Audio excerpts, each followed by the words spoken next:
Now, the mood was festive and peaceful, with Russian fans cheering a group of Saudi fans in green who were congregating outside one of the entrances. Russian President Vladimir Putin and FIFA boss Gianni Infantino officially opened the tournament minutes before kickoff. And I can tell you that that game is still in the first half, and the score is currently 1-0 to the Russians. Well, still with things about the World Cup, for the first time in World Cup history, the San people in Platfontein in the Northern Cape will be able to hear the football commentary in their own language. Presenters will be commentating on 27 World Cup matches in the XKFM radio station throughout the 64-match tournament, and for the first time, Xun and Khwe San people will hear the World Cup football commentary in their languages, Xunthali and KhweDam languages. Our reporter Keith Sayster joins us now from Platfontein. Keith, thanks very much for joining us. This is quite a remarkable development, and I'm sure the local community are ecstatic.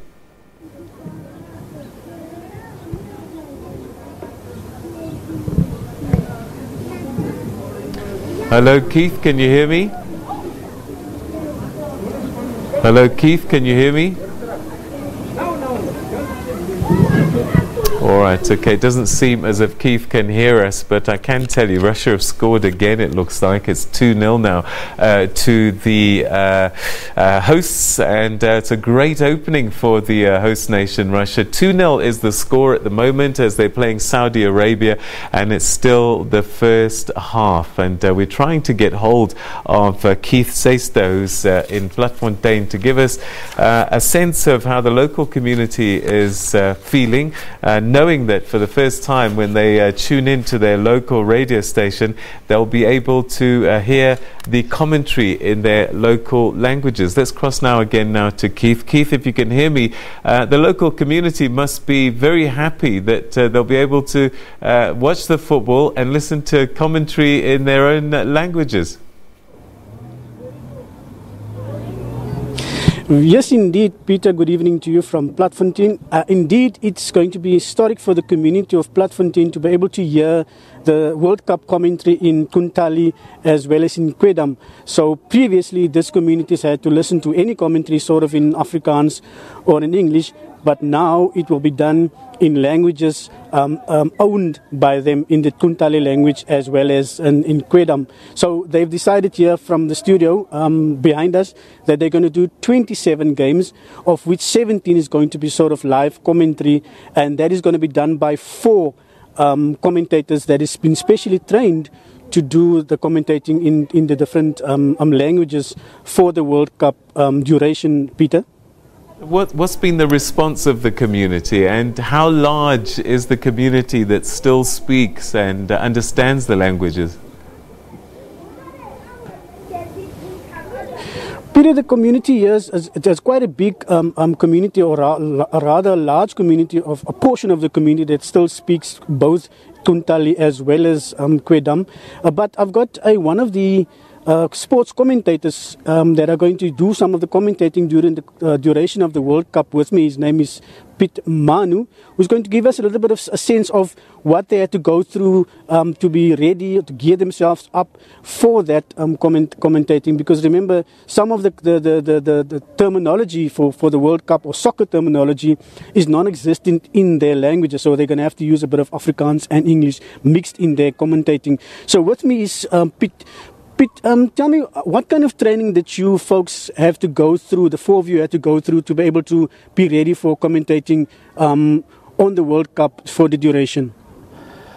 We received training on how to do commentary during matches.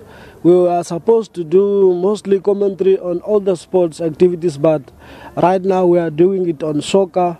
So first we didn't know how commentary was done, but then after all the training, we realized that it was very easy. Now we are doing it. We did do commentary on the PSL matches, and now it's the World Cup. So tell me, Pete, in what of the 2 languages are you going to be doing commentating, and how easy is it going to be for you to tell your story to your community? I'm doing it in KhweDam, and I think it's very easy to do commentary in your own languages. Before, we didn't have this opportunity to do commentary in our own language. We were listening to all the other languages, but now we can do it in our own language, and it's very easy for me. Tell me a bit about the soccer terminology that you're going to use for goal kick, or if there's a header, or even if you have to refer to the referee. In my own language. In your own language, Pete. I will say when it's a corner, we call it huku bora agi bora huku gisikala khano aqanga horo huku isana kambeza kokwat. It's last like I'm saying it's a corner kick, now the strikers are waiting in the box to head the ball. And what would the referee be called? The referee will be called gomkoma. It's how we call the referee in our own language. So if there's a goal kick? A goal kick is called Ngakoro. And how much of Afrikaans are you going to use in your commentating, Pete? Because I'm sure there's some of the words that are simply not, you're not simply able to translate those words into KhweDam. I think mostly we do commentary in our own language, and it's very easy and freely, but at things like penalties and free kicks, we can say it, but sometimes we don't have words for penalties, so we just call it penalties. So Peter, there you have it. It's actually an extremely difficult kind of words to use. I don't understand a single word that Peter has been saying now, but they're going to have to do it for the duration of the World Cup, and I'm sure the residents of Platfontein, the KhweDam and the Xun residents will very, very much appreciate the fact that they now can listen to their own language and enjoy the World Cup in their own language. Back to you, Peter. Keith, thanks very much indeed, and that's where we'll leave it. Fascinating. And I was just thinking as he was talking, actually, what would offside be in any of the other 11 official languages? There's a thought for you, something to think about, and maybe you can even tweet it and just give us a sense, an idea. All right, that's where we're going to say goodbye. And don't forget, the World Cup has kicked off. It's half-time now. The host nation, Russia, currently leading Saudi Arabia 2-0, and there's going to be a whole month of football. And keep our fingers crossed for our African nations. Let's hope that they do the business. From us, though, that's it for now, and the full view team will be coming up shortly.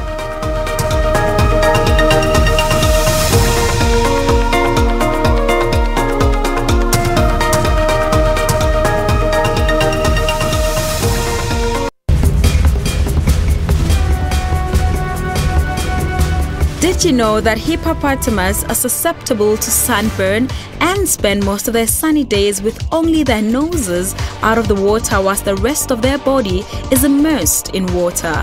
Their noses have special flaps that close when submerged and can stay underwater for 25 minutes. The hippopotamus is the